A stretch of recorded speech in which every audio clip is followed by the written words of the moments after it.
Hujan lebat yang terjadi di Kecamatan Kuta menyebabkan air di daerah alur Sungai Tukatmati Legian meluap. Luapan tersebut menyebabkan banjir setinggi 2 meter Senin 6 Desember.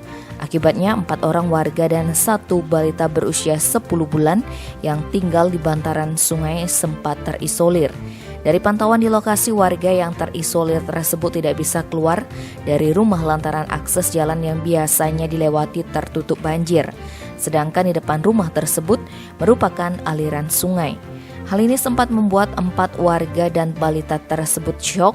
Untungnya kelima warga tersebut berhasil diselamatkan.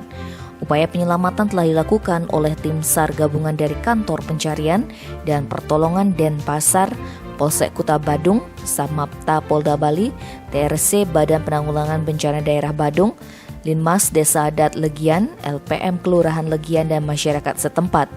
1 unit perahu karet milik Basarnas Bali pun diturunkan untuk membantu proses evakuasi warga. Seorang warga yang sempat terisolir, Rahman, menyebutkan dia tidak menyangka akan kejadian tersebut. Pihaknya memilih tinggal di daerah tersebut karena sewanya murah. Kepala Kantor Pencarian dan Pertolongan Denpasar, Gede Darmade, menerangkan banjir diketahui terjadi sekitar pukul 9 WITA di Jalan Krishna.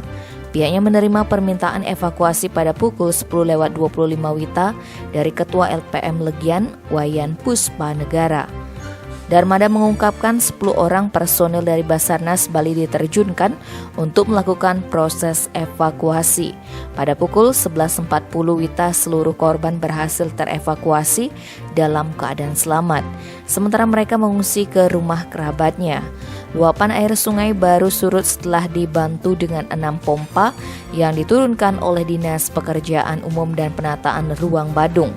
Sebenarnya untuk mengantisipasi air di Tukatmati meluap, sudah disiapkan pompa banjir di Jembatan Naga. Sayangnya, karena debit air tinggi, pompa banjir yang digunakan untuk mempercepat aliran sungai kewalahan. Sementara itu, Bupati Badung Inyoman Giri Prasta didampingi Sekda Badung Iwayan Adiarnawa saat meninjau lokasi mengatakan, luapan air diakibatkan adanya sedimentasi di hilir Tukatmati sehingga menghambat aliran air di hulu. Kata Giri Prasta, sedimentasi endapan di hilir Tukatmati terjadi sepanjang 1,2 km. Bupati asal Pelage ini mengaku akan melakukan normalisasi agar kedepannya tidak terjadi kejadian serupa.